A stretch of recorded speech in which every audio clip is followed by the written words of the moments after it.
اردوتان ری نادیلا بسم الله الرحمن الرحیم. یا رحمان و یا رحیم. انصاف علی هدایت هستم و برنامه 140 مهندسی جهل رو با ورق زدن یک کتاب دیگر ترکی قدیمی چند صد ساله، دستنویس خطی یعنی و تخصصی یا علمی آغاز میکنیم تا یک خط بطلان دیگری بر اون مهندسی جهلی که در ایران و در جهان بر ترک ها اعمال شده و فکر کردیم که ما ترک ها تمدن مکتوب و فکری نداریم، خط بطلان دیگری رو بر این تفکر مهندسان جهل بکشیم و روزنی در این دیوار سخت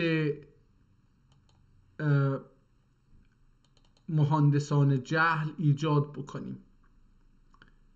خب ما در هفته های گذشته کتاب های بسیار زیادی رو دانلود کردیم. حالا بعداً ویدیوهای زیادی رو هم از یکی از دوستان لطف کرده تعدادی از ویدیوهایی که من در جوناس تیوی اجرا کردم رو ضبط کرده داره برام میفرسته و من اینها رو دانلود میکنم، چون برنامه هایی که من از سال 2004 تا 5 بگیم از اون به بعد تا امروز در رادیو فردا، بی بی سی، رادیو آمریکا و همچنین در جوناس تیوی اجرا کردم، 99% از بین رفته. متاسفانه بعضی از دوستان اینها رو ضبط کردن و اینها رو دارن میفرستن. خیلی ازشون متشکرم، منت دارم. چخسال ما هفته گذشته یه تعدادی کتاب دانلود کردیم که نتونستیم اینها رو باز بکنیم. این کتاب رساله سلیمی رو فکر میکنم خوندیم یا بله. حالا بذار ببینیم اینها رو آیا باز میکنه این جلسه. اگر باز بکنه که خیلی عالی میشه. بله باز کرد، خوشبختانه در این جلسه این کتاب رو باز کرد. این کتاب رو در بالا نوشتن که 152 صفحه هست. ظاهرا در هر صفحه پی دی اف ما 2 صفحه کتاب رو میبینیم، در نتیجه 76 شده. ما اینجا میبینیم که 3. قسم yazıbdı. قسم سوم کبار مولوی‌نün تراجم احوال بینه روزکچه مولویه، زورقچه مولویه. اینجوری اسمش در اصل اینه، زورقچه مولویه. خب کتاب رو یه مقداری کوچیک میکنیم در صفحه جا بگیره تا ما وضعیت کاغذی این رو ببینیم که عکس ازش گرفتن چه شکلیه. کتاب رو میبینیم جلد سیاهی داره و روش این کاغذ رو میبینیم که بعدها نوشته شده و چسبونده شده. این کتاب صفحه اولش اینجاست، زورقچه مولویه کبار مولوی‌نün تراجم احوالی بینه احوالی بینه 3. دفتر. البته فکر میکنم این کتاب رو یه ورقی زدیم و نتونستیم خیلی خوب بخونیم، در نتیجه گذاشتیم برای بعدها.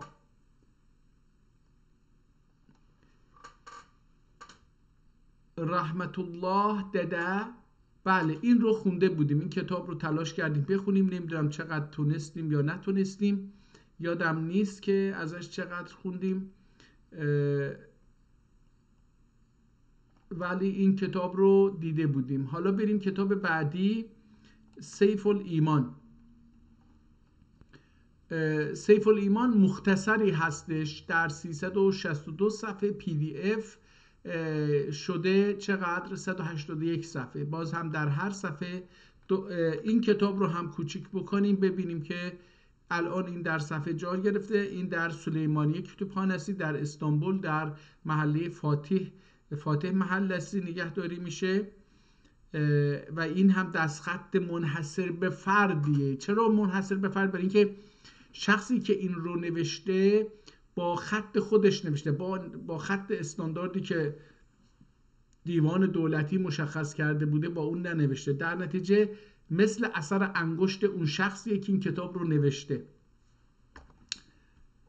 شعب الایمان مختصری، احتمالاً البته اینجا سیف الایمان مختصری نوشته ولی من اینجا شعب خوندم. حالا این دیگه ببینیم چجوری این میشه. این رو هم فکر کنم سری قبل یه چیزهایی ازش خوندیم و دیدیم که هر کلمه ای رو که نوشته در اسلام موجود هست اون رو چیز کرده، تعریف کرده. گفتیم یک دیکشنری بسیار خوب یا حتی یک دایره المعارف بسیار خوبی در رابطه با کلمات و مفاهیم مطرح در میان مسلمانان هستش. حالا نمیگم در رابطه با فقط اسلام، نه، در رابطه با خیلی از مسائل میتونه باشه. حالا بذارید مثلا اینجا اومدیم یه صفحه 50 پی دی اف، حالا من 50 رو چون همیشه میخونم بریم صفحه مثلا 60. مثلا لحن مقبول bir harfi ikhfa ve ziyade kabul etmeyen mahallerde kabul etmeyen mahallerdedir ve illa haramıdır ve belki istimai suren istihsanında küfr vardır. حالا اینم لحن مقبول حالا چی هستش؟ که یک نوع حرف زدنیه که این رو پشت سر یکی حرف میزنن. اولمیان،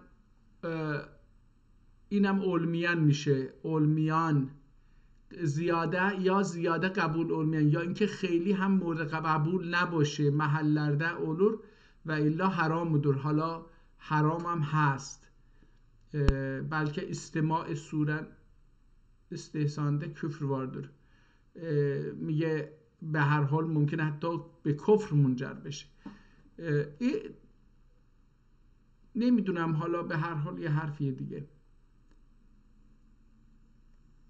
ما این رو هم خونده بودیم، در نتیجه این رو هم ازش بگذاریم. صورت عرض حال، ببینیم این صورت عرض حال چی هستش. این رو کوچکش بکنیم. کتاب رو افقی گذاشتن رو زمین، طرفی که باز میشه بالا هست، طرفی که حاشیه یعنی باز نمیشه اونجا رو به طرف پایین هست. کتاب خیلی آسیب دیده، یعنی آب بسیار زیاد رفته، ظاهرا جلد چرمی داشته و آسیب دیدگی رو حتی اینجا ببینید که چرم پاره شده، اینجا ببینید که چرم و اون مقوای درونش پاره شده. اینجا داخل صفحه رو میبینیم، یعنی صفحه رو جلد رو باز کرده، صفحه درونی جلد رو میبینیم که با نقاشی روی آب دوره عثمانی نقاشی شده. صفحه بعد یعنی اولین صفحه کاغذی کتاب رو میبینیم که یه چیزی اینجا نوشته شده و مهر کتابخونه رو سلیمانی کتابخانه‌ای هم اونجا خورده. اینجا میبینیم که تعدادی از صفحات کتاب به احتمال بسیار بالا از بین رفته از اول کتاب، برای اینکه این بسم الله اینها رو نداره و چیز رو، اون بخش مهمی از مقدمه رو نداره و از اینجا افندیم سلطانم حضرتlerinin کهل جواهر عیون اعیانıdır و توتیای چشم جهان بارد یادdır اولا. حالا یاد اولا، حالا برمیگردیم میخونیم، فقط یه نگاهی بهش بندازیم. میبینیم که این صفحه رو یه بخش با رنگ قرمز کادر بندی کردن، صفحه بعد رو هم همینطور، بخشیش هم سیاه. در صفحات بعد تبدیل میشه به سیاه. آب رفتگی به داخل کتاب رو میبینیم که نه تنها در بالای کتاب و در شیرازی کتاب، در پایین هم یه علائمی از آب خوردگی داره که اینجاها دیده میشه. ولی خب کتاب فکر میکنم که قابل خوندن توسط من، برای من زیبا هستش. زیبا به مفهوم این که من میتونم این کتاب رو بخونم و باهاش ارتباط برقرار بکنم، احساسات نویسنده رو بفهمم، مفاهیمیش که در اونجا نوشته بفهمم. اگر نتونم اون چیزی که اون نوشته، اون احساساتش، اون مفاهیمی که نوشته رو بفهمم، خب ارتباطی برقرار نمی کنم، اون زیبایی برای من نیست. این کتاب پی دی اف 16 صفحه است، خود کتاب 32 صفحه است. اینجا میبینی که کاملا این شیرازه باز شده و شما پشت جلد، یعنی شیرازه اون جلد کتاب رو میتونید ببینید. این در این صفحه این وجود نداره. اینجا آب رفتگی در هر دو طرف، هم بالا هم پایین صفحه، یعنی صفحه بالا پایینش و صفحه پایین بالاش آب رفتگی رو در هر دو طرف میبینید. و کتاب تمام شد در اصل. البته یه موضوع دیگری با خط دیگری شروع شد. اینجا کتاب تمام میشه، البته بالاتر اینجا کتاب تمام میشه، اینجا یه مطلب دیگری نوشته شده، اینجا یه مطلب دیگری و اینجا هم یه مطالب دیگری رو نوشته شده و 4 صفحه هم خالی هست دیگه. آخر جلد رو هم عکس نیاورده. خب بریم ببینیم این کتاب رو میتونیم بخونیم ازش یه مقدار. صورت عرض حال. حالا این صورت عرض حال احتمالاً برای یک کس مقامی داره عرض حالی می نویسه، داره یه نامه نوشته، اونجا وضعیت رو گزارش میکنه. شاید هم به خاطر اونه که این بسم الله اینا نداره، نمیدونم چرا. صورت عرض حال، این صورت هم منظور اینه که یه کپی از اون عرض حال هست، یه نسخه جدیدیه، اصلش نیست. Efendim Sultanım Hazretlerinin köhlü cevahir uyun a'yani ve tutiyay çeşm cehani yad olan خاکپای کیمیا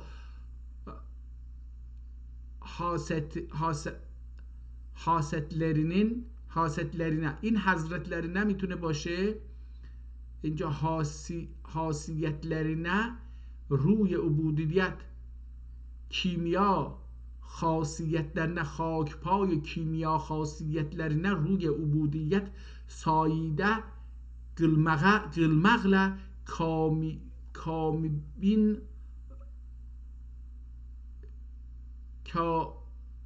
کامبین مبین اولوب حضرت واهب العطایا شوکتلو قدرتلو مهابتلو شجاعتلو پادشاه اسلام اعز الله انصاره الى یوم القیام حضرتlerinin لواء سعادت احتوالرین هموارن نصرت سرمدی ایل منصور و اعدای دین و دولتlerin همیشه ذلت ابدیه birle مقهور edip sultanım hazretlerin dahi مقام وزارات uzmada müstedam ve iltifat eyni inayet şehriyarine محصل المرام etmek ediyesi mer'i kılındıktan sonra arz-ı hal bende bi vücud budur ki bu gülleri روزان و شبان üzerime farzul این و این فرض olan حفظ و حراست مملکت و حمایت و صیانت فقرای رعیته بذل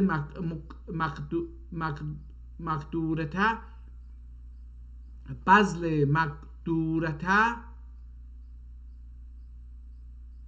ایکن ابرک اوقات. این ابرک اوقات احتمالاً مثل اکبر باشه، اینجوری حالا نوشتن نمیدونم. ابرک اوقاتنده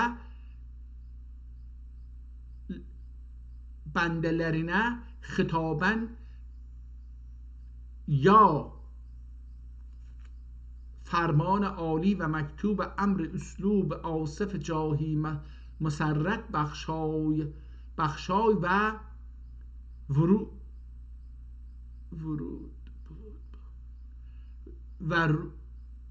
ورد bulup مزامین şerifelerinde bu sene-i mübareke zillallah fil arzeyn inayetli kerametli padişahımız padişah ruy zemin halladallah halafetehu ila yevmiddin hazretleri mecd a'la kelime tevhid ایحویه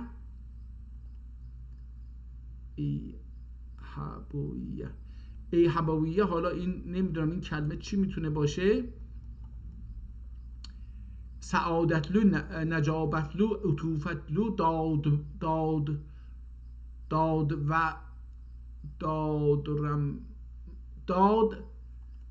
داد و مروتنا رحمت شعارم سلطانم میر جلیل شأن حضرتلری هماره منظومه سعادت و اقباللری مزداد و مستزاد و حصول مطالع امنیه و اماللری ممنون و دلگشاد المقدن حاسا و یا داوود مدی و یاد ادمددی دعواتی به خلوص البعث یر استه بارگاه حالا اینجا bir deste بارگاه جناب ناظم کافی امور منشور ایار قلندگی سیاقنده bir بالا دسته نوشتیم اون احتمالا همین داشته و bir داشته خلوص اعتیادler و ذات مولا و سیمینلرین. این خیلی 2 صفحه نوشت هنوز اسم پادشاه رو نیاورده که ببینیم برای چه کسی داره می نویسه. ذات مولا و وسملرینه olan ادعای اصول اخلاص خالصانه مزلار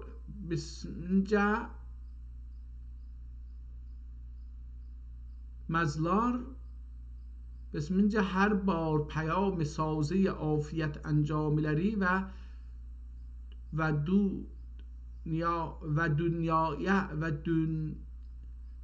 دنیا مترقب و دنیا نه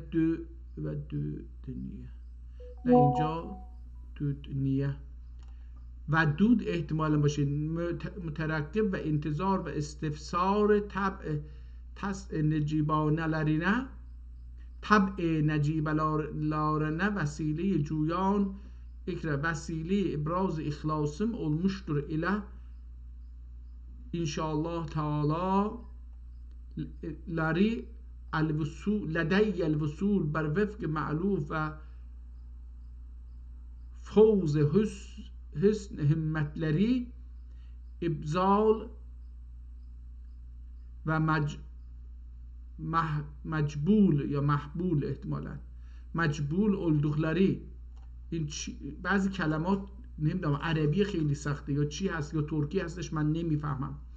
همت والا همتلری. حالا دیگه این یک نامه‌ایه که برای حالا یه شاهی نوشته این همه میگه برای اینکه یه چیزی ازش بگیره دیگه. از این کتاب هم بگذاریم. خیلی هم عرض حال دیگه، یعنی اهمیتش خیلی البته مهمه که در اون مقطع تاریخی چه شکلی برای شاه و بزرگان عرض حال می نوشتن و ازش در یک زمینه کمک می خواستن و حالا مالی باشه یا سیاسی باشه. اینجا با کتاب بعدی رو برو هستیم که برعکس کتاب قبلی این رو سر ته الان عکس گرفتن. این شیرازه کتاب بالاست که میبینیم خیلی آسیب دیده، پارچه‌ای که برای شیرازه دوخته شده بوده از بین رفته، خود کتاب هم آسیب دیده، جلد کتاب هم که چرمی بوده اون هم آسیب دیده، خیلی آسیب دیده. در پایین برگه های صفحه ها رو میبینیم که خیلی آسیب دیده. دوباره این رو کوچیک میکنیم که صفحه جا بشه تو کتاب، تو در این پی دی اف صفحه پی دی اف جا بشه در صفحه کامپیوتر.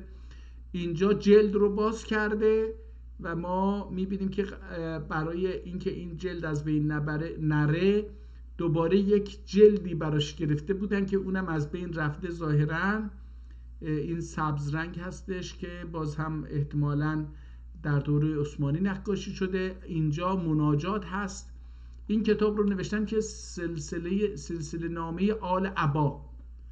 حالا ما از آل عبا در ایران یه تصوری داریم، ببینیم این چی میگه.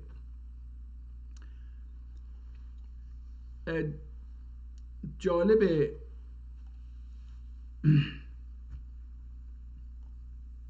حضرت محمد صلی الله علیه و سلم ممکنه در عمرش هزاران بار بچه هاشو، نوه‌شو، زنهاشو اینها رو داخل زیر یک حالا بگیم سقف یا زیر یک چادر، زیر یک نمیدونم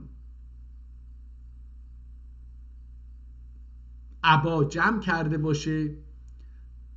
و خب اهل بیت چیا هستن؟ اهل بیت هر آدمی، اهل بیت من چه کسایی هستن؟ کسایی که من به دنیا آوردنشن نقشی داشتم و کسایی که با من زندگی میکنن محرم هستن. ممکنه که مثلا آدم یکی کلفت داشته باشه، نوکر داشته باشه در اون مقطع تاریخی، اونها هم باهاش زندگی بکنه اما اونها محرم نیستن. خب این اهل بیت یعنی کسایی که با من زندگی میکنن، اینها اهل بیت حساب میشن. حالا ممکنه هزاران بار حضرت محمد صلی الله علیه و سلم با بچه هاش و نوه هاش و دخترای دیگری که به غیر از حضرت فاطمه داشته است با اینها بازی کرده باشه، شوخی کرده باشه، نمیدونم siz benim canımsız شما جون من هستید، پدرتون به قربان شما بره، اینها رو گفته باشه. ولی ما شیعه ها اونها رو نمیبینیم، با اون زنهای دیگرش کاری نداریم، فقط همین یه زنی که مثلا خدیجه سلام الله بوده کار داریم و دختراش هم کاری نداریم، فقط با همین حضرت زهرا کار داریم. برای اینکه نگاه ما به حضرت محمد به عنوان رسول نیست. در اصل شیعه ها پیغمبر رو به عنوان رسول نمیشناسن خیلی جدی، بیشتر حضرت علی رو میشناسن تا اون رو، بیشتر امام صادق رو میشناسن تا حضرت رسول رو. این فرق بین، حالا من سنی ها رو نمیدونم ولی فهم کنم که شیعه ها. در هر حال این کتاب رو اینجا میبینیم، اسمش مناجات هست، از اینجا شروع میشه. صلوات شریف اینجا از یه جایی به بعد میگه صلوات بفرستید. حالا تا اینجایی که من میبینم اینها فهم کردم عربیه، ولی نه، اینجا میبینم که این ترکی هستش، صداگذاری شده. این بعد از مدت ها دارم یه کتاب جدیدی میبینم که حالا عربی هاش و احتمالاً ترک هاش حالا تلاش میکنیم بخونیم ببینیم که ترکی هستش یا نه. اگه ترکی نباشه که ازش خارج میشیم.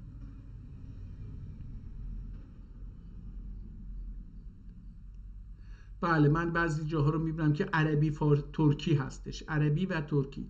اینجا دوباره میاد یه جایی در بیان سلسله نامه آل عبا، اینجا بسم الله الرحمن الرحیم دوباره شروع میکنه و ادامه میده. کتاب 216 صفحه پی دی اف هست، یعنی 434 صفحه کتابی هستش. کتاب به خط بسیار زیبایی برای من نوشته شده، همونطور که عرض کردم زیبایی یعنی چه. و یکی از بهترین کارهایی که انجام داده اون خدا بیامرزی که این کتاب رو نوشته یا نسخه برداری کرده، صداگذاری بر روی نقاشی ها یا علایم استانداردی هستش که ما برای انواع صداها پدران ما ایجاد کردن و ما حالا بدون این صداها اون حروف رو خوب نمیتونیم بخونیم و اگر هم بخونیم به امروز میخونیم نه قدیم. در نتیجه این صداها ما رو میبره در اون تاریخی که این کتاب رو نوشته بودن، بر اون تاریخ. حالا ببینیم یه تاریخ هم میتونیم پیدا بکنیم یا نه. بر اساس اون تاریخ این کتاب رو میخونیم، صداها رو بر اساس اونها، کلمات رو بر اساس اون مقطع تاریخی. حالا من از هر 50 صفحه PDF یک دو صفحه رو ورق میزنم که ببینیم. همونطور که میبینید تا الان هم دیدیم کتاب البته در بخشی از اوایل از نقطه بزرگ قرمز رنگ، از خط بر روی بعضی از کلمات، خط قرمز بر بالای بعضی از کلمات استفاده کرده، اینها رو میبینیم.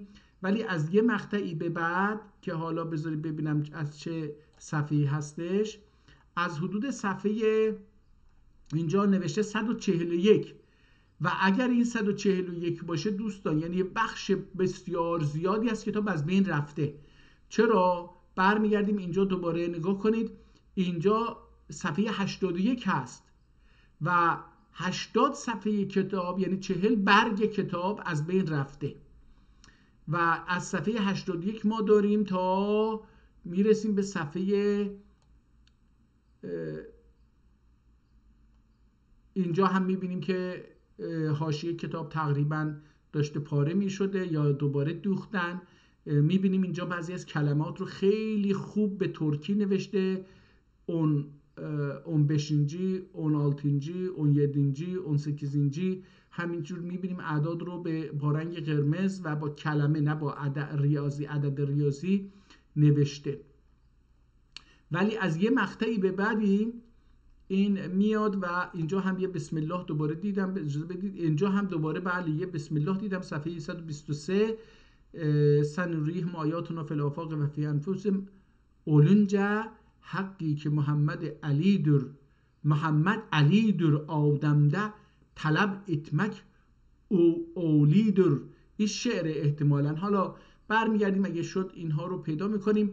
از صفحه 141 دور خط عوض تغییر میکنه. اینو بگم خط 2 بار تغییر کرده تا الان.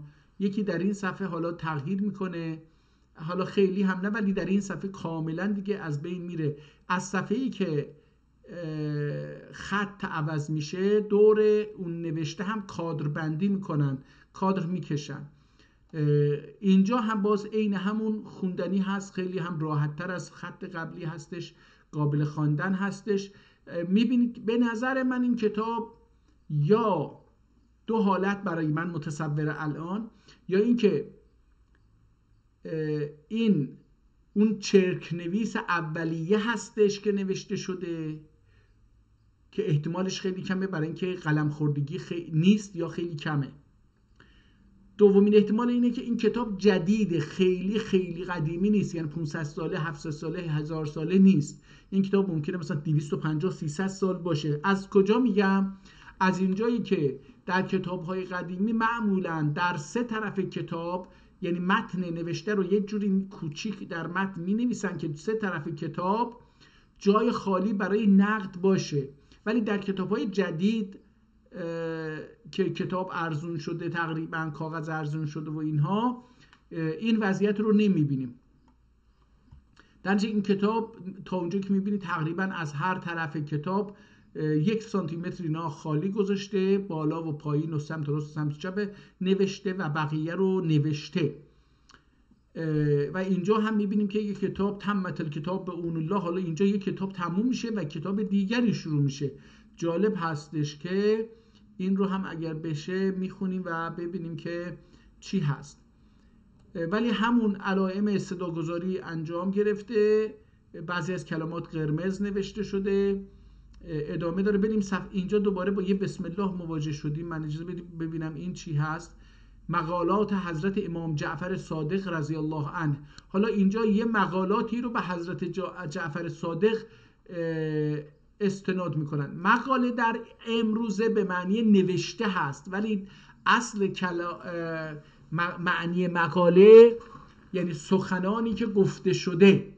حالا برمیگردیم اگر شد پیداش بکنیم، میخونیم ببینیم که اینجا چی میگه. این ظاهرا احتمالاً یه طایفه است. اینجا میبینیم که کتاب کاملا شیرازه کتاب از هم ریخته و پاره شده. صفحه بعدی رو هم همینطور میبینیم که اینجا بهتره. بعضی از کلمات رو میبینیم که جمله ها رو یا اشعار رو میبینیم که با رنگ قرمز نوشتن. از ستاره برای اینکه کلمات رو یا جمله ها رو جدا بکنن استفاده کرده در بخش هایی از کتاب.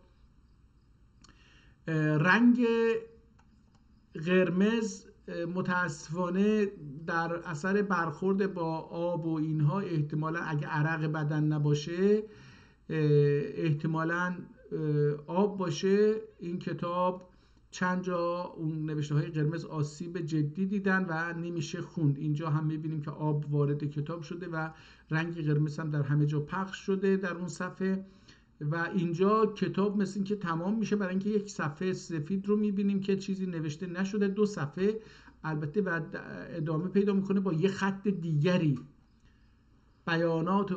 حالا یکی امام رضی الله عنه، اون یکی امام، بیانات اون یکی امام رضی الله عنه.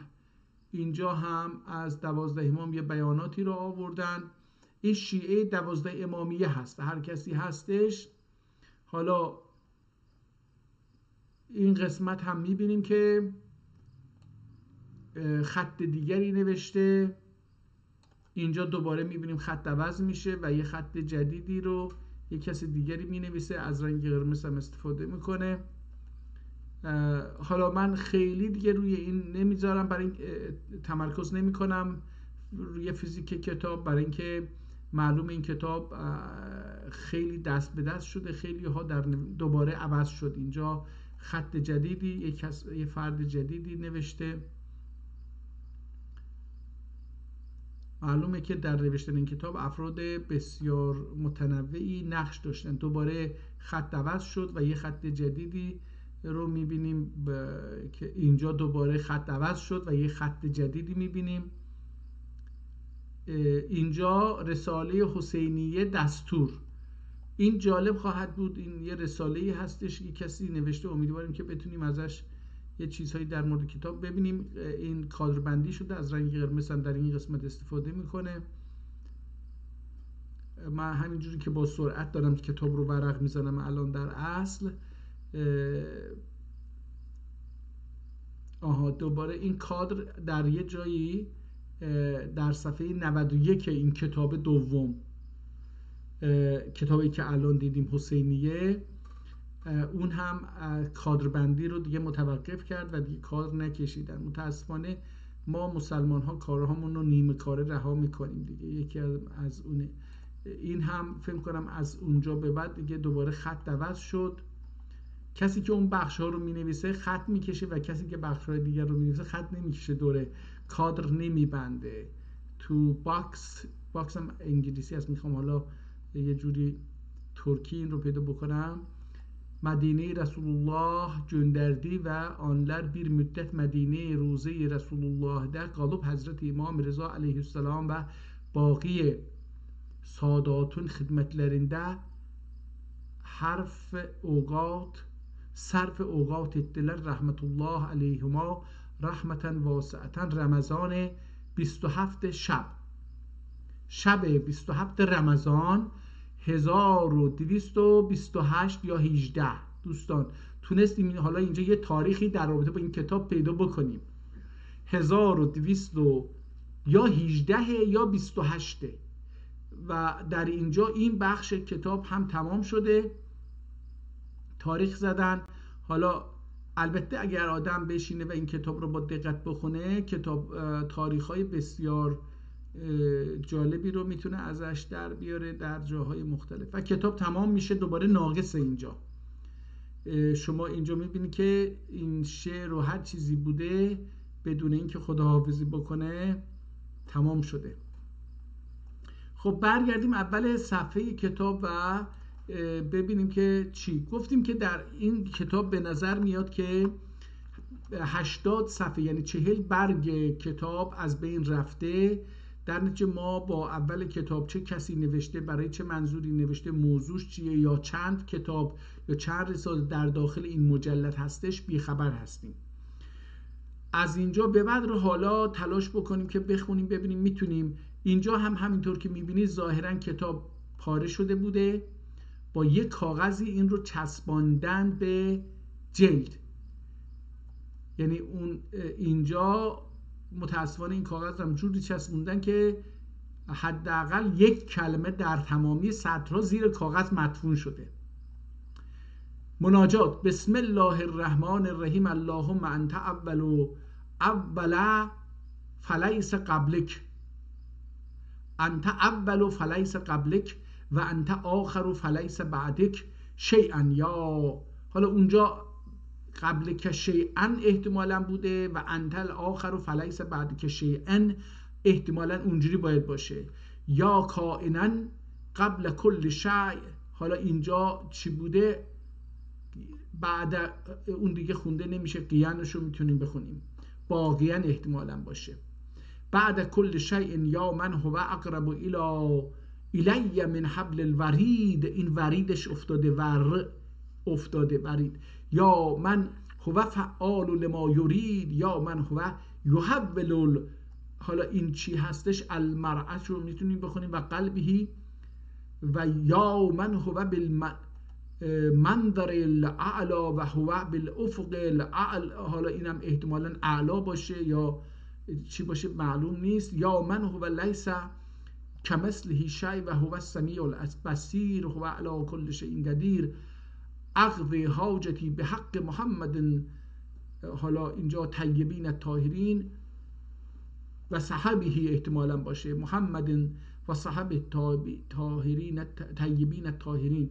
صلوات شریف هم که اللهم صل علی محمد و سلم هستش، یا و آله و سلم هستش. حالا اینجا اللهم صل و سلم علی سیدنا نور جمال الله، نور جمال الله حضرت المصطفى. اینجا احتمالا محمد هم نوشته باشه، اون نیومد دیده پوشیده شده. اللهم صل و سلم علی سیدنا نور جمال الله علی المرتضی. حالا اینجا یه چیزی نوشته که دوباره معلوم نیست. اللهم صل و سلم علی سیدنا نور جماله حضرت خدیجه الکبرى و فاطمه الزهرا. اللهم سلم علی سیدنا نور جمال الله امام حسن. اینها رو دیگه آدم از خودش میگه دیگه، اینا مقدس نیستن. یه آدمی خودش اومده یه چیزی گفته اللهم صل علی سیدنا نور جمال امام حسن خلقه. حالا اینجا یه کلمه از بین رفته. اللهم صل و سلم علی سیدنا نور جمال الله امام حسین. این حسین هم اولش حسه از بین رفته. شاه شهید مظلوم فی دشت کربلا. حالا از اینها معلومه که دیگه فی دشت کربلا فارسیش هم فارسی رو قاطی عربی کرده همینجوری دیگه. من فی دشت کربلا می نویسم، همه فکر کنن عربیه. اللهم و سلم. معلومه که بسیاری از احادیثی که در شیعه مطرحه نویسندگانش هیچ وقت امام ها رو ندیدن و مثلا یکی از اینها میگن در شیراز بقالی داشته، با اینکه میتونسته بره احادیث رو مثلا میگن جمع میکرده، اما هیچ وقت نرفته بگه بره آقا بریم خود امام زنده است دیگه ازش بپرسیم که آقا این حدیثایی که گفتن اینا رو برات بخونیم، درسته غلط، عقلانی هست غیر عقلانی هست؟ نه، حالا یکی نوشته دیگه. اینجا هم همین اومده گفته که اللهم صل و سلم علی سیدنا نور جمال الله امام حسین شاه شهید. نگاه کنید، شاه شهید عربی داره می نویسه ها، مظلوم فی دشت کربلا. اللهم صل و سلم علی سیدنا نور جمال الله امام زین العابدین معصوم پاک. بازم عربی نوشته مثلا اللهم صل و سلم علی سیدنا نور جمال الله امام محمد باقر. اللهم صل و سلم علی سیدنا نور جمال الله امام موسی کاظم düşmüşlerin پشت و پناهی. حالا اینجا ترکی شد، از اینجا به بعد ترکی میشه.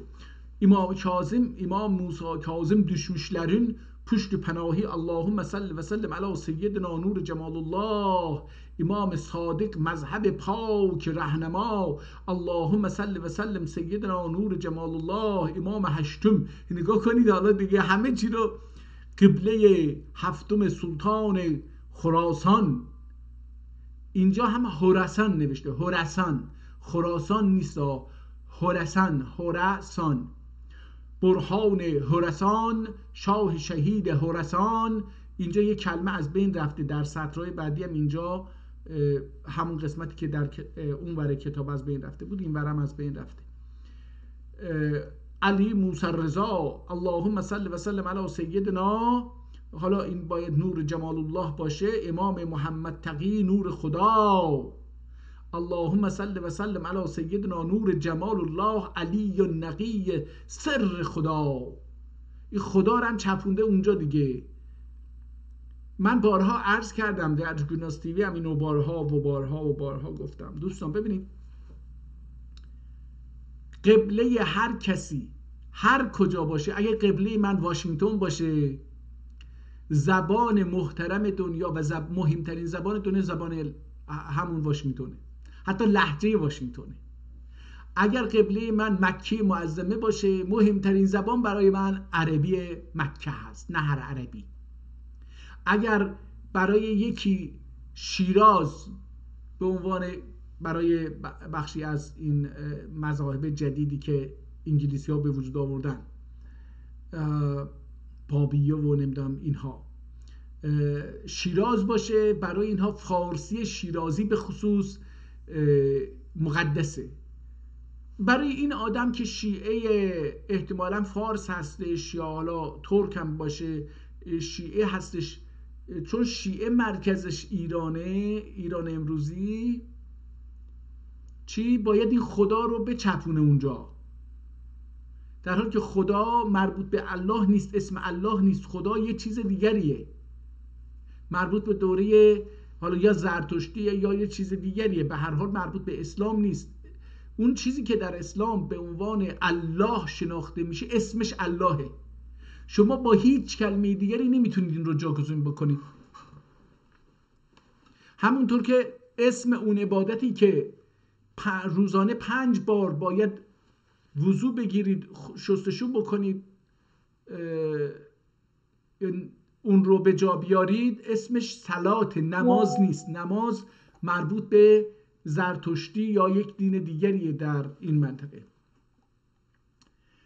حالا اللهم صل و سلم علی سیدنا نور جمال الله علی نقی سر خدا. اللهم صل و سلم علی سیدنا نور جمال الله امام حسن العسکری.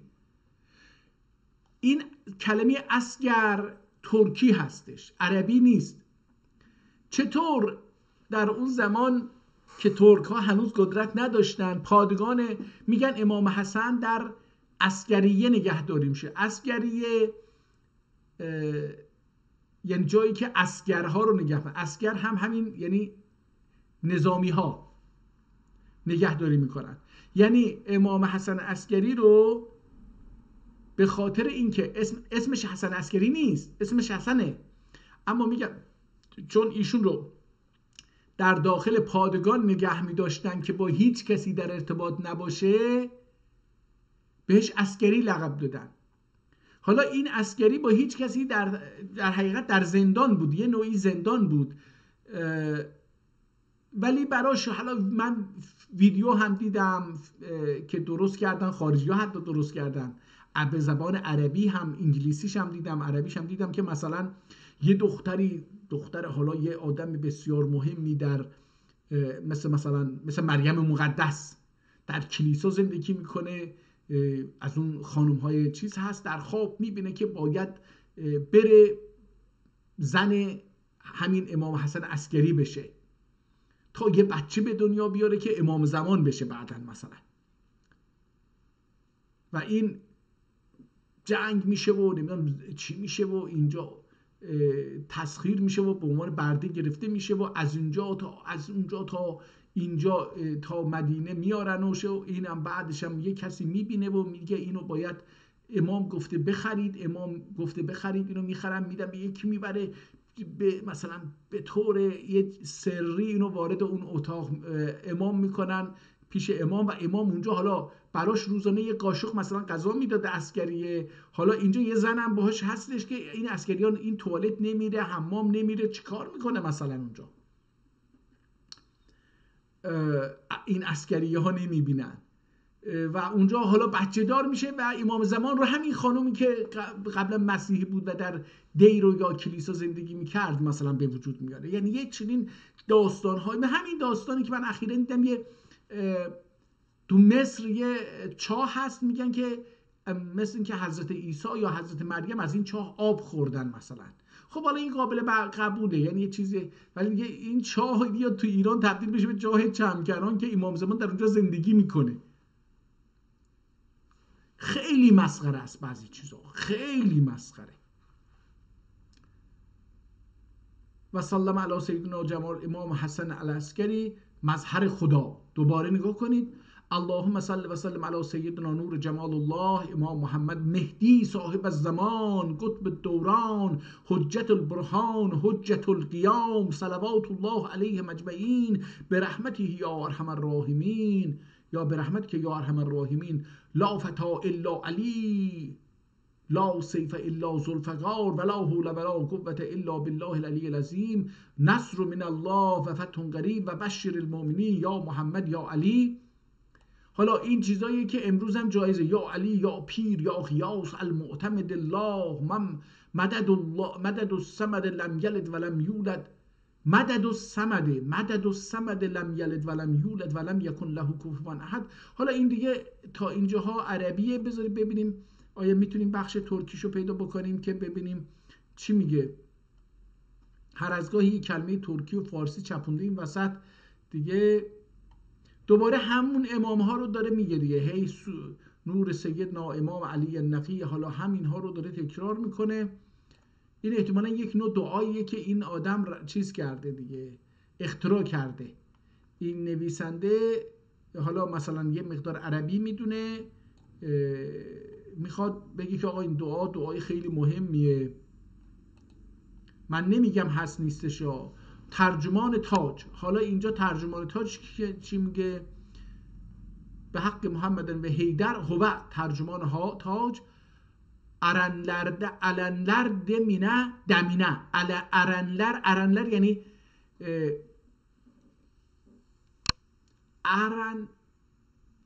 خودش قهرمانان، منتها ارن خودش ارنلر جمع ارن هستش. ارن بیشتر به مثلا انسانهای صوفی مذهب عرفانی مذهب گفته می شده. ارنلر دمینه، اون نفس، دم اینجا به معنی نفسشونه. دمینه کمتر کمینه yüzüm خاک ایلرم روی زمینه. ببینی حالت شعر داره. ارنلر دمینه کمتر کمینه yüzüm خاک ایلرم روی زمینه. Göğü ben enfesizden tac izzet hu diyelim erenlerin demine bir cemal Muhammed kemal Hasan Hüseyin Ali را بلند صلوات. ترجمان اقرار. حمدن لله من öldüm خاص خدا، من öldüm خاص خدا. جان دیلدن عشق ile هم جاکر آل عبا راه ظلمتن جگوب توری یوله دوره همان دستله تینن با تی دست دار مثل ده دوغری. امروزه دوغری میگیم، قبلا الان امروزه غلط داریم میگیم در اصل. توغری یوله باستم قدم یعنی قدم رو گذاشتم. باسماق یعنی فشار دادن یا گذاشتن پا یا دست و فشار دادن. وقتی میگیم قدم باستم یعنی پا رو گذاشتم، یعنی وزنم رو اونجا گذاشتم رفتم دیگه. این به معنیه. خواب غفلتن، خواب رو با الف با واو ننوشته، با خ و الف نوشته. خواب غفلتن اوyanıp جان gözün kıldım guşa. Mezhebim hakkı Caferidir, gayrilerden al yudum. El yumak yani dست کشیدم. غیریlerden el yudum. دیگر مذاهب اسلام رو میگه دست کشیدم. Hacı Bektaş Velidir pirimiz, hem پیشوا sevdiğimiz 12 imam imam biz güruh naciyiz. 12 imam biz güruh naciyiz. گروه همون که امروزه در فارسی به کار میره biz گروه گفته میشه. گروه ناجی یعنی نجات دهنده. ناجیوز ما هستیم جمعه. 72 فرقeden olduk beri dahi جدا. از 72 فرقه بری olduk beri یعنی جدا شدیم. دخیل جدا فارسی اون بری هستش. بری olmak از کلمه براعته میاد، یعنی دوری جستن. حق دیوب بل بغلیوب ما بل میگیم امروزه. کمر، حالا به معنی کمر هست در فارسی، به معنی پشت میاد در زبان ترکی، ولی بیشتر ما کمر رو میبندیم دیگه. به اینجا میگه بل باغلیوب. البته این بل باغلاmak به معنی اعلام وفاداری هم هست، به معنی بل باغلیوب. اینجا بل نمیگه، بل میگه. بل باغلیوب ارنلره mürşidim şah velayet rehberimdir Mustafa. Bir cemal محمد کمال حسن حسین علی را بلند صلوات. حالا اینها معمولا ما بهش میگفتیم چاوش. وقتی یکی مثلا در زمانهای قدیم که ما روستا بودیم، البته من این رو در شهر ندیدم، مثلا یکی میخواست بره خراسان برای زیارت امام رضا یا بره کربلا یا بره مکه، معمولا یه چاووشی رو صدا میکردن، میومد این کاروان اینها رو مثلا یه چند کیلومتر از روستا که بیرون میرفتن، اینها رو پشت سرش انسان ها میرفتن. اون کاروانی، اون چاووشه یا وسط بود یه مقدار جلوتر، اون اینها رو میخوند، یه چیزای شبیه این. و مردم وقتی میگفت صلوات، همه صلوات میفرستادن عقب که میومدن. بالاخره یه جایی میرسید که همه همدیگر میبوسیدن و اون آدمی که زیارت میخواست بره اون رو راهی میکردن بره. ترجمان تسلیم. بسم الله ارنلر ارکانی اولدی ایمانم. ارنلر ارکانی، اون ارکان رکنهایی که ارنلر دارن، اولدی ایمانم، ایمان من اونه. نگاه کنید از دیگه پیغمبر رد شده دیگه. ایمان به ایمان قرآن و ایمان به حضرت محمد نیست، ایمان به اون ارنلره. بسم الله ارنلر ارکانı oldu imanım, gögülümde kalmadı şak gümanım, togup teslimi hakka oldum teslim. Togup ihtimalen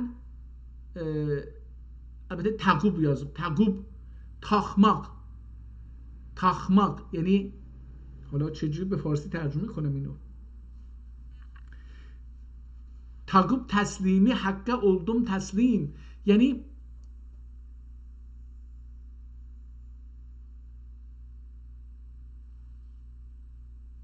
نمیدونم چجوری به چیز بکنم.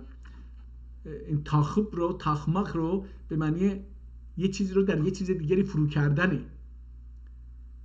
تاخب تسلیم حقه یعنی به این تسلیمم رو داخل حق کردم. این یعنی که گره زدم تسلیم خودم رو به حق. oldum تسلیم. ارنلر hizmetinde fedadır canım. بر جمال محمد کمال. اینم دوباره صلوات. بر کمال حسن و حسین علی را بلند صلوات. ترجمه. الله سر جمال دوست سر جمال دوست جمال نه سر جمال دوست بر وجه آدم bir yخ بر وجه آدم خطوط 7 محراب الست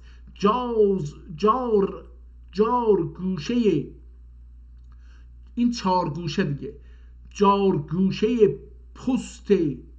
post عین عجم erenlerimize Allah dost hu ترجمان خرقه بسم الله ایلمشم خاندان مصطفی اقتدا تا که وردم باش و جانی ارنلر قلدم فدا همت اده تا که ارنلر بیزه خرقه فخرم نه یا فخر مکه، احتمالا فخرم که فخر ادی آنون لمصطفی بر جمال محمد کمال حسن حسین علی را بلند صلوات.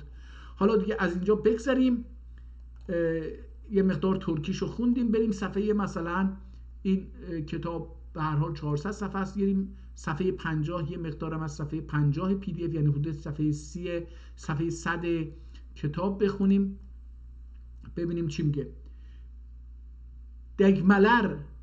Degmeler taqet götürmek mümkün değildir.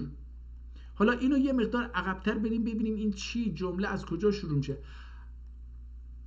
یه جایی حق تعالانın sırrını ve kendi vilayetini bu alem halkına ne miktarı ve vazdır ki ne miktarı vardır ki bir zerre evliyanın sırrından تویه دخی هلاک علمیه زیرا تویه اینجا دویماخ یعنی اشیتماخ، تویه از دویماخ میگونیم که در زبان ترکی که الان امروزه در استانبول رایجه شنیدن به معنی اشیتمک به کار میبرن ولی خیلی کم، بیشتر دویماک یعنی شنیدن. حالا اینجا میگه سریندن دویه یعنی از سرش بشنود، دخی هلاک علمیه زیرا اسرار الهیه. حالا بذار برگردیم این صفحه.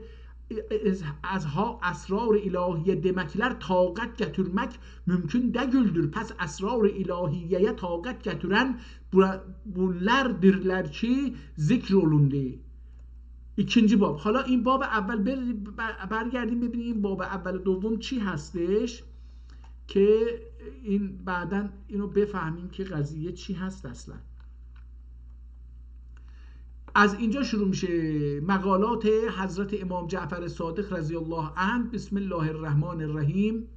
از اینجا بخونیم، بهتره که این کتاب رو از اینجا شروع بکنیم. بسم الله الرحمن الرحیم.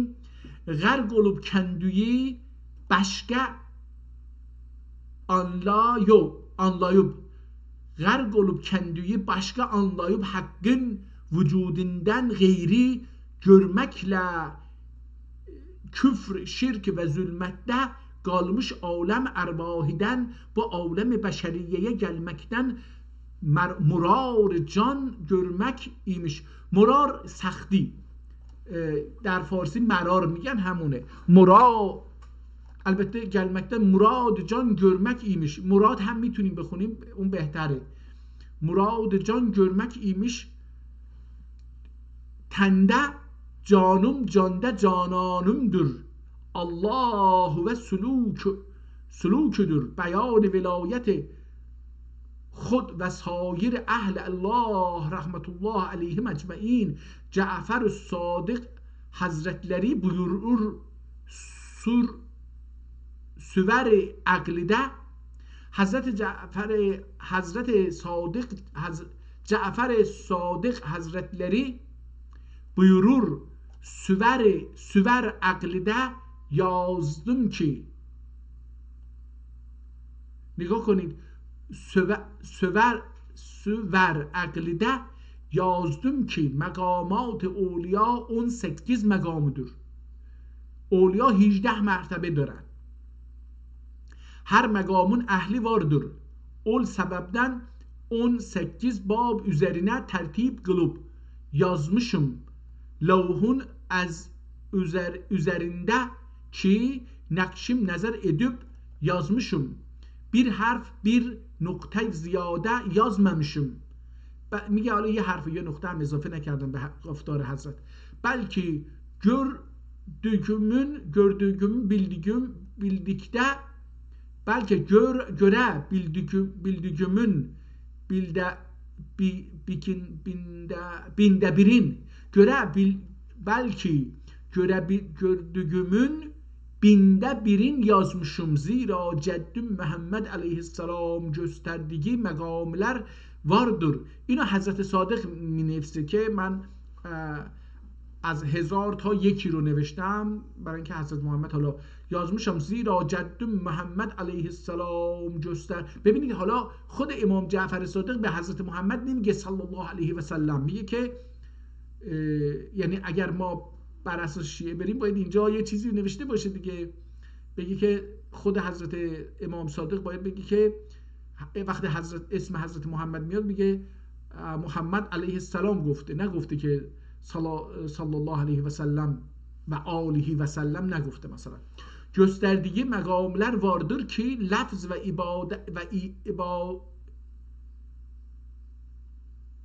ibarete sığmaz. Lafz ve ibarete sığmaz. Aklın medhali yoktur. Dil ile beyan kılınmağa dile kelan megamler bunlardır. Zikr olunub. باب اول گفتش که 18 تا رتبه دارن ارنلر، مرشدلر، کامللر. حالا برای همین 18 باب میکنه. باب اول عالمده مرشد کامل و مرید صادق kimdir؟ سوال میپرسه. و استاد kimin hakkıdır؟ آنی bildirir. اولی در این مورد هست. ای طالب bilune kim؟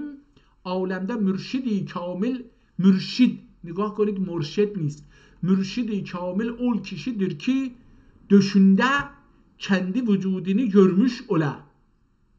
Düşünde dostان، düşünde این دو معنی داره. یکی دش به معنی سینه هست، یکی دوش به معنی خواب و رویا و خیال.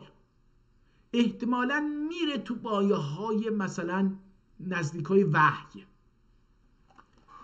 او kişidir ki döşünde kendi vücudunu görmüş ola ve bir megam erişe kim kendinden artık alemde bir şeyin vücudi olmaya ki ana vücudunda mahfi setr ola kendi ve kendi vücudi manasını manasince bilir. Eleyse cemiyen 18.000 alemin vücudi sırrını öyle bile ve her şeyde kim mecmu bir az hakikat etmiş, bir az hakikat etmiş ola. Murid dahi bu sıfatlüdür. Alemde mürşidin birdir ve murid birdir. Alemde mürşid birdir ve murid birdir. Ama onlar ki irşada kadem basmeden, bu zikr olunan ahvale vakıf olmadan Adem irşad ederler ve meşayihten verilirler ve her birinin bir mertebeleri vardır. Falan şeyh muriddir. Bunların hakkında bizden sual olunur ise biz dahi cevap veririz ki yarın huzur hakkında bunlar şermisar olacaklar. Onun için ki hakkı her mürşide hazır görmek kuvvetini tahsil ve tekmil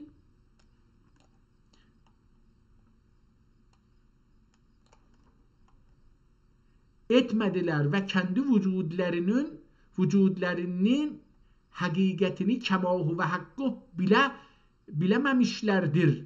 Henüz dahi mecmuu bu zerler ve af'al böyle olan kişiler asah budur ki veli de güldürler ve illa evliyagetinde bunlar dellallerdirler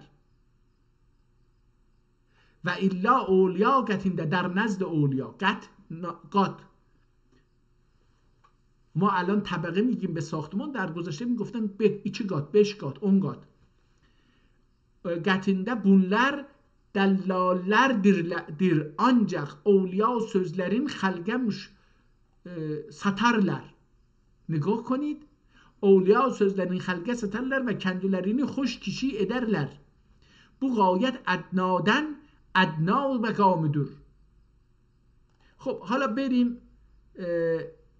حضرت امام جعفر صادق حرفای جالبی میذاره. باب ikinci bab مقام ولایت ندür آنی bildirir. مقام ولایت اولdur که حالا این ولایت فقیه رو هم از اینجا میشه فهمی که امام صادق چی میگه در این مورد. در مورد ولایت چی میگه؟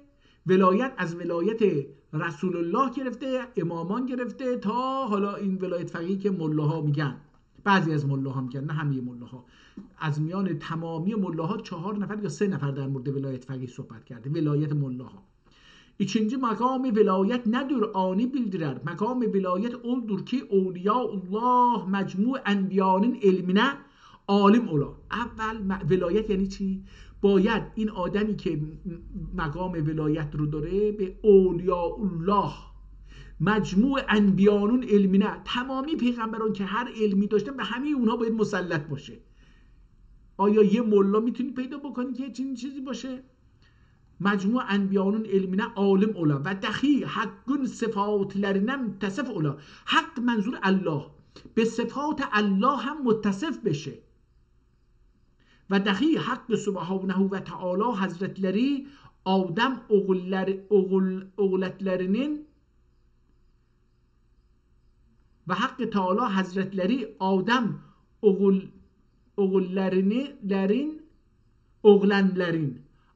oğlanların teveccühle terkib ederler. توجه ترکیب ederler. حالا باید و گندی حالا اشیانون همچنین اشیانون خاصسی bir ات و گان علوب ظهوره گلور. حالا باید با اشیا هم یه جوری متحد بشی که اون اشیا جزو جان و خون این باشه. ظهوره گلور اولیاء الله آنی بلور. حالا اولیاء الله اونها رو میفهمن. عالم علور اولیاء الله علم اشیایی کماهیه بالمکدن مرادی ادور کم. میگه اولیا چطور میتونن اشیا رو همونطور که اشیا هستن بفهمن؟ ما فقط یه چیزایی رو میبینیم که ما خودمون نسبت میدیم به اشیا. ممکنه که اشیا اون نباشن که ما فکر میکنیم. علم هم به اینجا نرسیده که بگه اشیا چی هست. علم اشیایی کماهیه بالمکدن مرادی ادور کم. ترکیب انسانی بیله. اول باید ترکیب انسان رو بفهمه. اما ولی مجرد بونی بیلمک ایله کمال انسان الماز. اما اینو بفهمه هم باز انسان کامل نمیشه. زیرا حقون کمالی علم اشیا دگلدر. کمال حق دانستن اشیا نیست. کم اول بیلمکله کامل اوله. حق کمالاتین نهایت اقدر. حالا میگه کسی میتونه با فهمیدن اون به کمال برسه؟ برای اینکه حق یعنی الله، کمالات الله نهایت نداره. تمامینجا بیلینه فاما اولیا شل مقام ارشور ki kendi vücudunu gördüğü gibi علم اشیایی göre bile. کسایی میتونن به این مقام برسن که همونطور که خودشون رو وجود خودشون رو درک میکنن و میبینن بتونن علم اشیا رو هم ببینن. حالا نگاه کنید فیزیک شیمی رو باید بفهمه. میگه یعنی پس علم اشیا اولیا قتنده بودور. علم اشیا در نزد اولیا این هستش. و دقیق bu 24 saatdə və bu 24 bin nəfəsdə məxluqdən xeyr-ü şər şerrin miqdarı sadir olur ise Evliyaullah ani bilir. Zehresi yoktur ki tene pس bu مقامه تنه دانماق فکر میکنم باشه دنه این تنه با دسته دسته دار فکر میکنم دانماق باشه زهرسی یقدر یعنی ترسی نداره که تنه من فکر میکنم دانا به معنی دانماق پس bu مقامه yetişince velayete قدم basar ابتدا velayet budur ki اولیا قتinde zikr olundu. Üçüncü bab velayet ne nesnedir. Hala این چه مفهومی هست خود velayet ani bildirir. Velayet ordur ki ilm eşyani qət edib cecər isə məşrəbi təqazasıyla ruh Muhammediyyə erişir. Ol vaxt ol ümmət sahibi kudreti olur. Yani tasarruf üzerine kudreti olur. Pes bu megam enbiya qatinde nübüvvet megamidir. Evliya qatinde vilayet megamidir. Nitekim Resul aleyhisselam Resulullah هم نگفته. Resul aleyhisselam buyurmuştur. Ulema ümmeti ki enbiya Beni İsrail benim ümmetimin uleması Beni İsrail peygamberleri gibidir. Bu hadis ulemadan murad olan حالا علما چی است؟ علما رو تعریف میکنه امام جعفر صادق. bu hadiste ulemadan murad olan اولیا gizindir. اولیا گزینdir. این گزین چی میتونه؟ نمیدونم. نوزینdir. اولیان زینdir. اولیان زینdir. bu hadiste ulemadan murad olan Evliyanızındır bu megame degmege kimseler erişmek mümkün değildir. Zira vilayet ve nübüvvet ikisi bir nuridir. Vakta ki o evvel enbiyaya vücudinde tulu eder. Dahi nübüvvet dinilirdi. Ve hem enbiyaya bunun izhari farz olmuştu. Hala evliya qətində məxfidir. مخفی المقلق فرضdır. مگر kim cazibeye حق غالب ola تشره خروج ede. تشره یعنی دشاره بیرون. تشره خروج ede. اول وقت اختیار سفر ede izhar olur. Pes imdi iş bu sıfatlı kimseler sahibi tasarruflerdir. پس قطب الاقطاب مشاهده‌لرdir. حالا دیگه این 18 گانه رو میخواد بنویسه. کاش که میتونستم بخونم. بریم صفحه 100 پی دی اف رو که یک قلم دیگری هست، یک مطلب دیگری هست، اون رو ببینیم میتونیم ازش یه چیزی بخونیم. اینجا یه مقدار این سخت خوندن این قلم، به خصوص که دیگه از یه خط دیگری به یه خط دیگری پریدیم، انگار از یک مثلا از روز رفتیم به شب، مثلا خوندنش خیلی متفاوته. گناهکارم. حالا از اینجا بخونیم که خط قرمز گذاشته، ببینیم که چی میگه، چی چیز رو داره موضوع اول موضوع باشه. گناهکارم.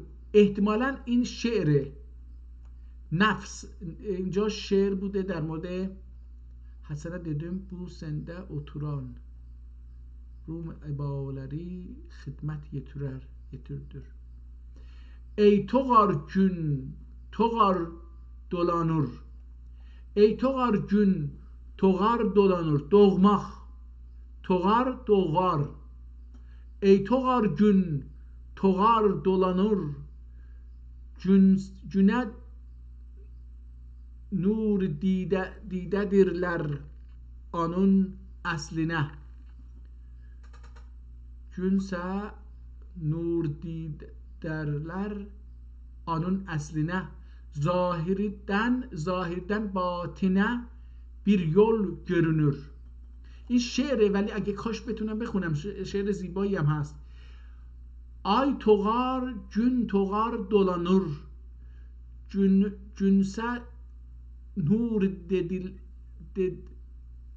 Nuriden cünse nuridendirler onun esline. Zahirde batinde bir yol görünür. Zahirden batine bir yol görünür. Erenler gittiği yolun asline.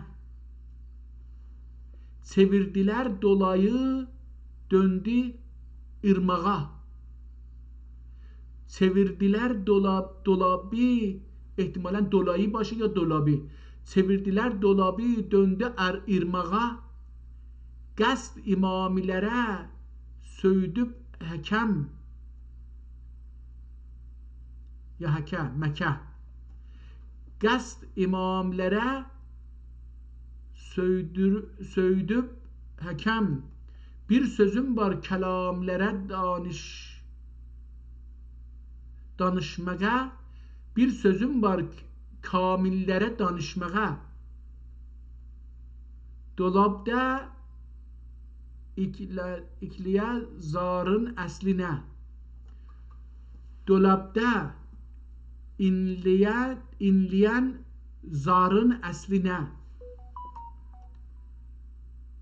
Bin bir idi ikilen dönmedi. Ben bir idi ikileke dönmedi. Rızasızlığıma eyleye sönmedi. Rızasızlığıma eliye sönmedi. Ateşim atıplar nara yanmadı. Ateşi atıplar nara yanmadı. Halile verirler narın əslinə. Halilə verilen narın əslinə. Fərqlər cəm olur, bir gəlməsə oturur. Fərqlər cəm olur, bir cəm olubən. Fərqlər cəm olubən gəlməsə oturur. Zemherirə iki alma turur. alma یترور. حالا این دیگه شعر متاسفانه بخش مهمی از اون رو نمیتونم بخونم. بریم صفحه بعد، صفحه 150 ببینیم که اونجا چه خبر هست. اینجا دوباره خط عوض میشه و مسئله جدیدی شروع میشه. بذارید ببینیم اینجا سر سخن از کجا شروع میشه. اینجا رو برگردیم. اینجا یه جایی از شهید صحبت میکنه. اولاد و احفاد و اصحابی لکربلاده سوسن شهید edip Susan şehit edip ehl-i ayalini Şam'a esir götürdüler ve oğlad Resul haklarında caiz görülmüş khums hisselerini giriye aldılar. گرویه aldılar. حالا این گرویه احتمالاً باشه، نمیدونم ترکیشو نمیدونم چه بود.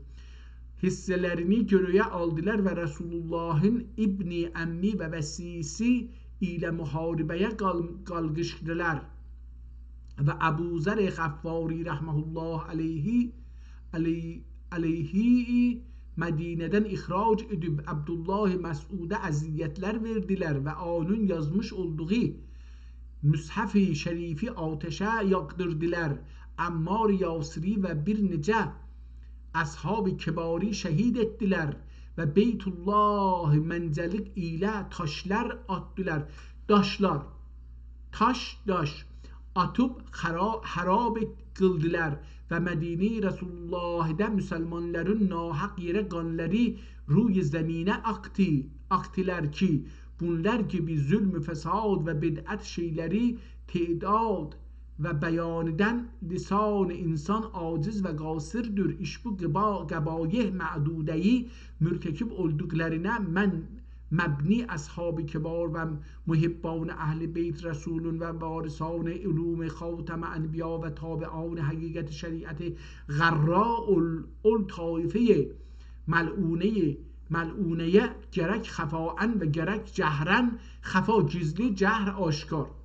Cehren la'an ve ta'an etmeye cevaz verip Hazreti Resul onlardan راضی olduğunu و الله. حالا اینجا حضرت محمد قبل از اینکه امام ها بمیرن، اون اصحاب بمیرن، در مورد اینها میگه فتوا داده که میتونید اینها رو لعن بکنید. کجا به چه استناد میکنه؟ هیچ چیز، هیچ حدیثی نداره. میگه که قرا ملعونه گرک خفاعن و جهرن لعن و تن اتمگه جواز ور حضرت رسول آنلردن راضی اولدغنی. حالا میگه از اونها هم، از اینایی که لعن میکنن اینها رو، میگه راضی هم هستش و اونها راضی اولدغنی. والله ذوالجلال حضرتلری اول طایفهی یوم نشورده azab ebedi ile muazzeb edeceğini tefhim etmekte bulunmuş olduklarından aime-i zelal dahi kendilerini ve kendiler mütabaatinde olan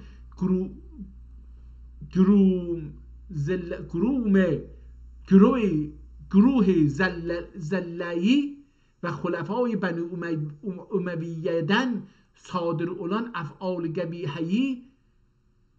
gebihe tastür ve men etmek ve zikr olunan ashab-ı hidayetün güya ta'ni ve la'ninden halise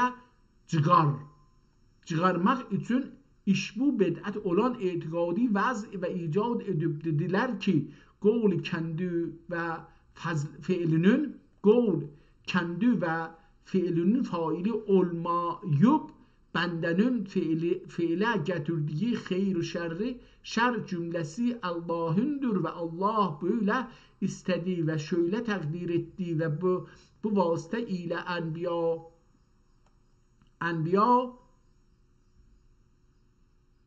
اینجا یه تا انبیا تا کرامته معصیتler isnad edip ve masumleri dahi kezb ve fiske dair şeyler ile müttehem eylediler. حالا دیگه ادامه داره. بیشتر یه کتاب چیز دیده میشه، ایدئولوژیک دیده میشه. برای شیعه گری بریم صفحه 200 رو ببینیم که اونجا چه خبر هست. رسول الله bir آدم gönderilmesi علیه رجا ایلده. حالا بذارید ببینیم چی از یه مقدار بالاتر. رسول الله داخل امر الهیه مبنی ابو بکرین گروه dönmesi ve işik dönmesi ve işin Ali'ye teslim olunması emr eyleyip Ali ya yalnız başına gidip asnai rahide Ebu Bekir süreli Ebu Bekir'den aldıkta xəcaletten geriye yani pas geriye dönemeyip hac behanesiyle Resulullah hac behanesiyle این دیگه چراش بقیهش نیست.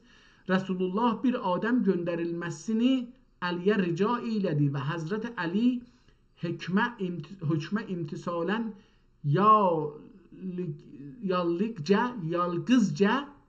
yalgızca gidip ayet beraati Mekke dövrününde küffara geraat ettiğine o ayet dahi budur. اون آیه چی هست؟ فَإِذَا تَسْلَخَ الْأَشْهَرُ الْحَرَامِ فَأَقْتَلُوا الْمُشْرِكِينَ حَيْثُ وَجَدْتُمُوهُمْ. حالا این تسلخ اینجا آورده، من فکر کنم که این یه مقدار تو آیه مشکل داره، ولی خب میتونیم گوگل بکنیم. فَإِذَا تَسْلَخَ الْأَشْهَرُ الْحَرَامِ فَأَقْتُلُوا الْمُشْرِكِينَ حَيْثُ وَجَدْتُمُوهُمْ. میگه یه آیه هست این. بذارید ببینیم یه چنین آیه وجود داره یا اینکه جعله.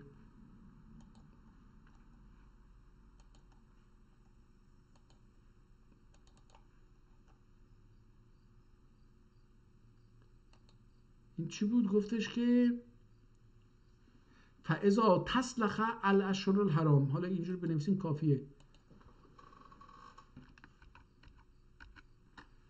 فاذا تسلخ.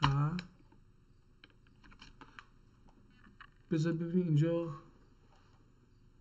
قرآن کریم طبری چی گفته؟ تفسیر طبری کجا رفت؟ فاذا انسلخ الاشهر الحرام. بله توش احتمال میدم. حالا من اجازه بدید اینو یه مقدار کوچیک بکنم که این دوتا رو کنار هم قرار بدیم ببینیم که چی میگه این و اون چی میگه.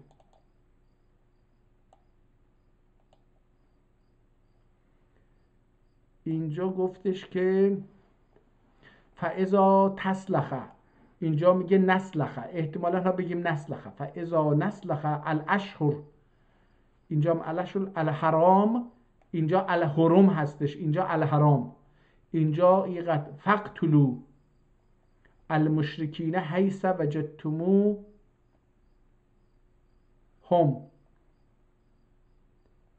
اینجا فقط این حرام رو حروم هستش، این تسلخ هم نسلخ هستش.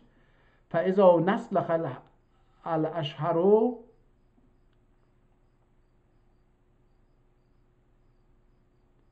اینجا تگ گفته اونجا نه، اینجا یه اشتباه هستش، یا این غلطه یا این، یکی از این دوتا غلطه. الاشهر الحرام اینم الاشهر الحرم، اونجا تو اینجا حرم اینجا حرام. فاقتلوا المشرکین حیث وجدتموهم.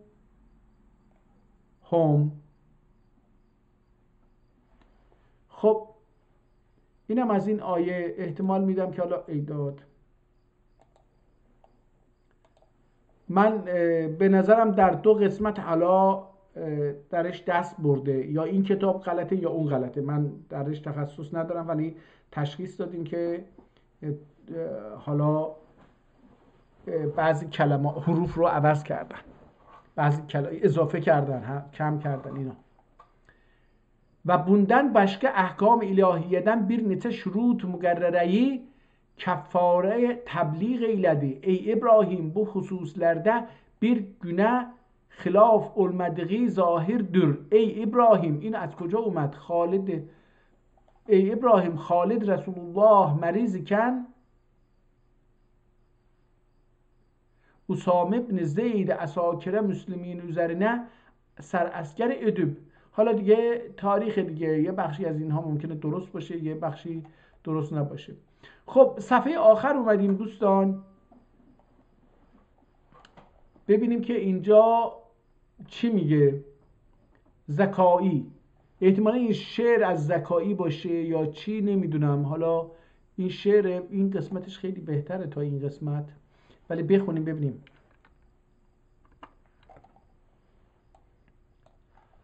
Aradan çık, sende varlık ariyettir biqarar. Aradan çık, sende varlık ariyettir biqarar. Sahibine ile teslim can, emanettir her nevar. Çünkü bahr heyrete düştün, sığın gerdabiden, sağın hemen. Çünkü bahr heyrete düştün, sağın girdabiden. Kiştiye eşke sevar ol, bi vefadır ruzgar. Hizmetine bezd can et, tut elin burna melek. Zikr haktan gafil olma, keyde kalbinden gubar. Zikr haktan gafil olma, gide kalbinden gubar. Zat haktır cümleyi eşyada tecelli eyleyen. Küllü şeyin halkin illa veçhudur, veçhudur aşkar. Zahiri batinde öldürsen hicab oldun sana. Zahiri batinde öldürsen oldur, sen hicab oldun sana. Zahiri batinde oldur, sen hicab oldun sana. خودت hicab خودت شدی. ظاهر باطن همه چیز الله هستش، تو حجاب خودتی. یعنی رابطه بین الله و تو اگر نیست به خاطر خودت هست. سندیی ترک ایلت حاکم عرض ده و چین نگار. نار عشق یاق وجودون ملکنی پروانه وش. نار عشق یک وجود ملکنی پروانه وش واصل الباقی وجوده اصل ایله اعتبار اصل ایله اعتبار واصل الباقی وجوده اصل ایله اعتبار sidqle bir mürşide teslim edip kendi özün sidqle bir mürşide teslim edip kendi özün şöyle teslim et ki olmaz sende asla ihtiyar ey zekayı terk can eyle bu yolda hasili ey zekayı terk can eyle bu yolda hasili ta vere مقصودنی ساکی دخی پروردگار سیف الله هم یه شعری گفته اونم بخونیم bu عشق bir bahre ummandır bu ki buna haddü kenar olmaz bu eşk bir bahre ummandır buna haddü kenar olmaz delilim seri Kur'an'dır bunu bilende ağır olmaz delilim sirri Kur'an'dır bunu bilende ağır olmaz sure geldik azaliden Pirim Muhammed Ali'den sure geldik azaliden Pirim Muhammed Ali'den şarab lem yezaliden içenlerde khumar olmaz eğer eşk isen yara eğer aşık isen yara sakın aldanma aghyara düş İbrahim ki bir nare bu gülşanda yanar olmaz دیگه بقیه شعر نداره دیگه متاسفانه کتاب خیلی ناقص مونده این شعر منو به هیجان آورد برم صفحه قبلی این شعرهای یکی دو صفحه قبل رو بخونم میدونم خیلی ویدیو 1.5 ساعت هست ولی شعرها خیلی زیباست من میخوام این شعر رو حداقل یکی از این اشعار رو هم دوباره بخونم ببینم که میتونم بفهمم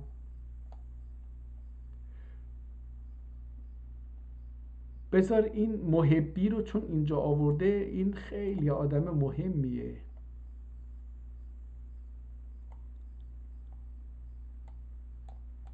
این خیلی آدم مهمیه میدونید محبی سلطان سلیمان عثمانی هستش من قبلا کتاب شعر ایشون رو خوندم ولی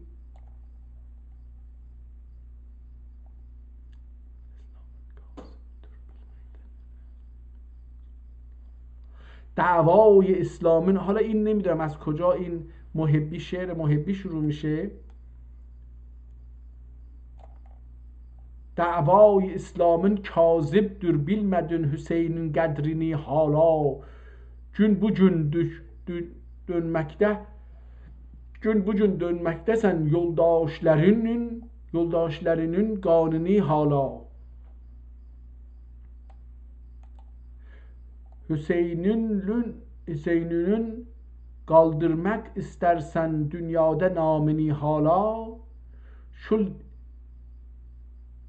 şul Yazid Mervan himarun tutarsın emrini hala hem ahdine vefa kılmadın canune lanet Yazid yıkılsın ol gasr eyvanın yıkılsın ol gasr eyvanın şanının lanet Yazid yetişti haktan gazap pur necis oldu mezarın senin yetişti hakkıdan gazap pur necis oldu mezarın senin kesildi oldum dünyadan pay nezzarın senin tufanlar getirdi heman çarşı bazarın senin çarşı bazar Yazide lanet etmektir haki alemde karun senin hem ahdi ne vefa kılmadın canın lanet Yazide حالا اینا نیست اینا مربوط به چیز نیست.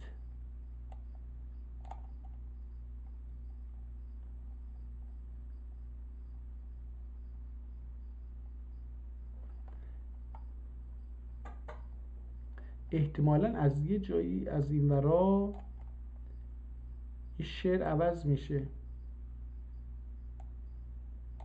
غزل در بابا دری baba از اینجا شروع میشه. Su gibi nefesle geçti bütün ömrüm şu dünyada. Ne zikri fikriyle taat ne heysiyet emri Mevla'da. Ne olur bilmem bu hal xeyret malum mü'lem yevm ahirde. Hemen her yerde ne'at hazretün nakşin temennada. Şaha lütfü inayetle bağışla beni evlada. Olardır batın zahir panahım ruza ukbada. Garibi kesem mağrugim ya mağrugim cürm ile usyanın. Ne irdiyse bana irdi. Şudem mekri bu dünyanın. Gelip la taqnetu fikri ümidim emr fermanın. Xecil etme beni روز ceza yanında yaranın. Şaha lütfü inayetle bağışla beni evlada. Olardır batın zahir pənahım روز ukbada.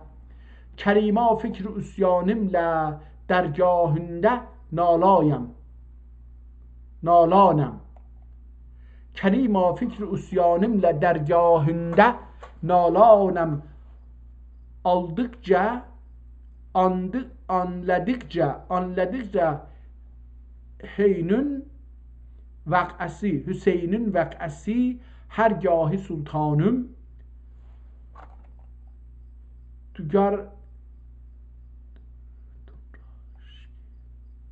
Döner eşki tehessür daima bu çeşmi giryanım.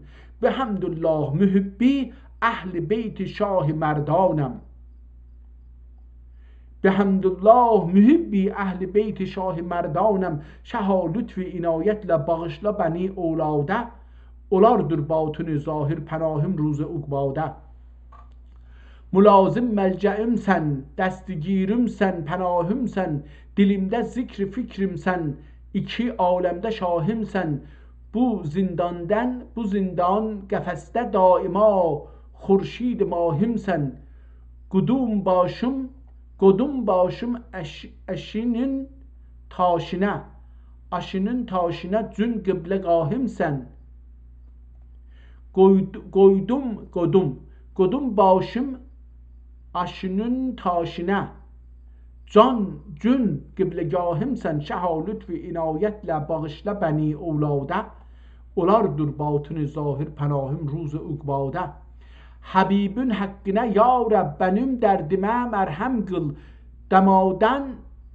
Damadın al evladın dürdiyle didemi nem kıl.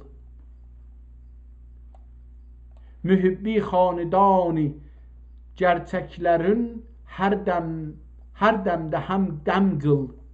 Bu hafız oğlu dürrili olur serine mahrem kıl. Bu hafız oğlu derriyi olar sirrine mahrem kıl. Şaha lütfi inayetle bağışla beni evlada. Olardır batın zahir pənahım روز ukbada.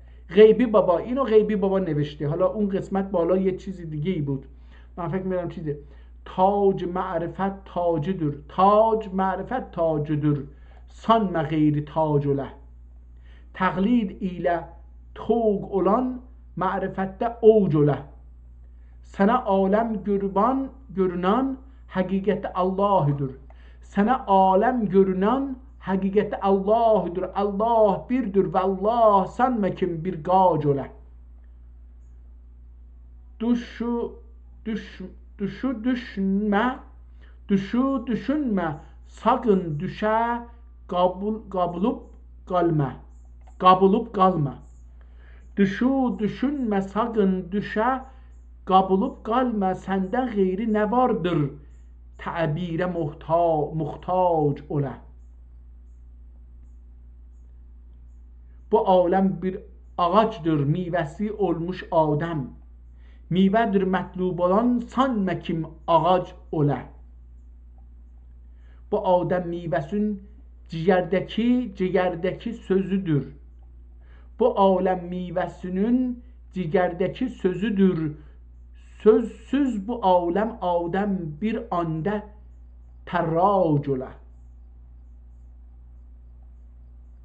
Sözün mali kişi nefsini bilmek durur. Sözün mali kişi nefsini bilmek durur. Kendi nefsi bilinene hakikat mi'rac ola. Hak denilen yani گفته شده hak denilen üzüktür. Üzükteki sözüktür. Hak denilen üzükteki sözüktür. Gaybi özün bilene rububiyet tac ola. تمام. اینم تمام شد دیگه. فکر کنم این کتاب یکی از بهترین کتاب‌هایی بود که در رابطه با شیعه، اعتقادات شیعه تا الان خوندیم. در اصل تا الان در رابطه با کتاب‌های شیعان 2 تا کتاب حداقل خوندیم.